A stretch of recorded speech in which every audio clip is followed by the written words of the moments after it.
So this is an upgrade that I actually like for the T-Maxx. Now the T-Maxx for the shocks, really quick, something that happens is you blow off the caps, you can replace them with the aluminum ones, but then eventually you'll bend the rods. So these are just not the best for that weight of vehicle. Yes, you do have 2 for arm, but still. Now you can get the Prolines. There's some other brands too that you can buy. I don't remember if Intigi made some, but Proline definitely had a set. They're pretty pricey. They're all going to be pricey. But the thing is, the oil volume is about the same, so the dampening will be about the same. But there is another option. So Traxxas does make the GTR shocks. It's the GTR extra long, and this is the part number right here. So you have Traxxas GTR XXL TRA 7462. Now, if you stop there, you're going to get the blue ones. If you add a G at the end, you'll get the green. If you add an X, you'll get the black. They look like a really, really dark charcoal. I'm going to call them black for the purpose of this, but they're not perfectly black. Now, if you have the old shocks, you're in luck. If you do not, you're going to need the rod end. Now, there's another set, but this one is the one that has enough of the little rod end balls, these little barrels here. So there is a difference between them. Now, I've gone ahead and removed them from the original and one of these here because all of these will have to be replaced. These are the ones that come in the GTR shocks. These are the ones that come in the stock. So you're just going to have to swap them because these will not fit in the arms. They are too big. So if I place them right about there, notice they are far too long and the camera's not focusing. Anyway, they're too long. If you don't have a set of the originals, then you can just cut off one of the ends and just leave the little barrel portion, so you can leave that and you'd be fine. Or you can cut both sides. Because as it is, these will not fit inside of the arm. The same thing holds if you were using the GTR longs in a slash 2-wheel drive in the front. You would have to do similar modification. So if you have the originals, just pop these out. Now it's very easy to pop them out. I just did. Just do that, and then you do that. And then to pop them back in, you just place it and then hold it to the edge and then just do that. And that's all you do. Probably should have done the other one since I'm going to end up replacing these. So these are intended to go on a T-Maxx. Now, those are the shocks. Now the springs, that's something else. Springs, you have 3 options. The options are here. So 5941, this is double black, which is this one right here. 5434A, that is double blue, which is this one right here. And we have 5433A. These start with 5454. So 33A, 34A, and those are 41s. Now these are double pink. Now I recommend the double pink and the double blue. The double black, the spring's a little shorter. This one has a higher spring rate. I believe the double pink is 1.4, double blue is 1.6, and this one says on the packaging 1.6.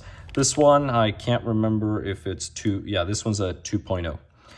So this one has much higher spring rate, so it's going to be a stiffer spring. It's also shorter, which is something to consider. So it's going to get stiffer quicker. Depending on your application, maybe you want to go double black, but I recommend going with all pink or pink in the front, blue in the rear. It depends on what you're doing. You can mix them up. You can go the other way. So if you're going to be driving in surface with more traction, maybe you want to go with the blues in the front and the pinks in the rear. And this is the way they sit. So when you install the spring, right, you're going to install the spring, just loosen this. So this is going to be all the way loose. And install the spring.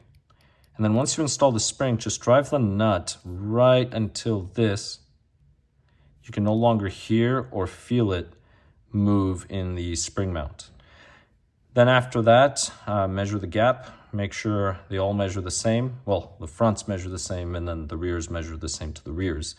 And then go ahead and install them, and then just adjust from there if you need to lower this or not. But These are really the best option. The reason why is, now this is much stiffer than this.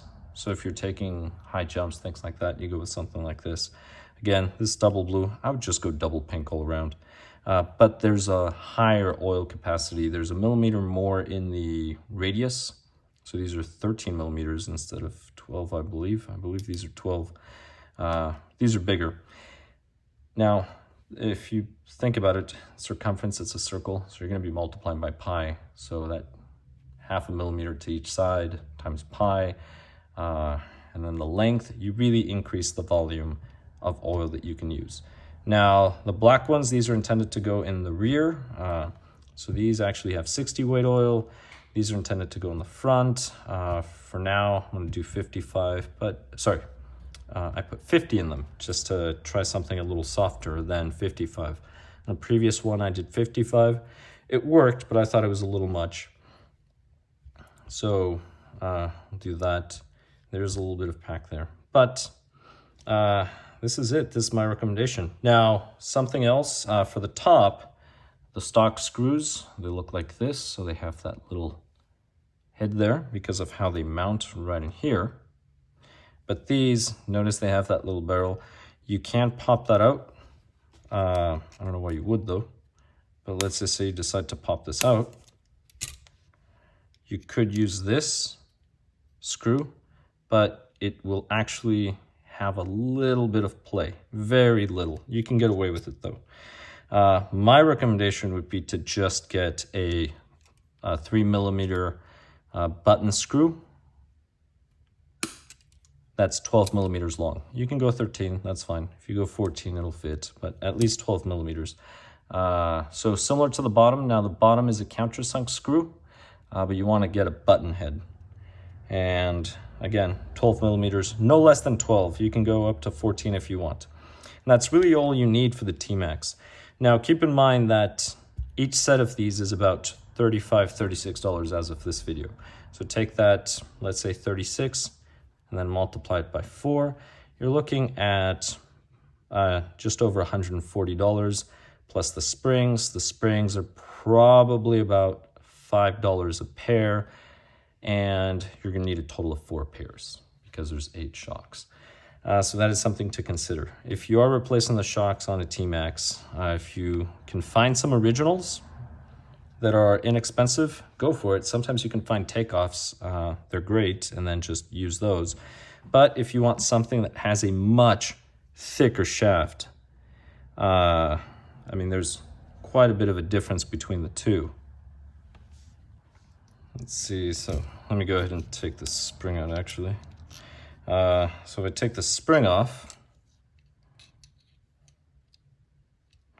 looking at about 3 millimeters for the stock. So that's a 3 millimeter shaft versus, it's almost a 3.5. And keep in mind, that's a lot of material. 0.5 millimeter may not seem like a lot, but it is a lot of extra material that you get on the shafts. Plus these are special coated shafts as well. These are just better shocks than these. If you look at the bodies, unfortunately I should have measured them on the inside, but like I said, I believe these are 12, these are 13. I could be wrong, but the important thing is these hold a lot more oil volume than these. So for your T-Maxx, this is a very good option. This is an option that I've used several times. Do consider it, and thank you very much for watching. I'll catch you in the next one.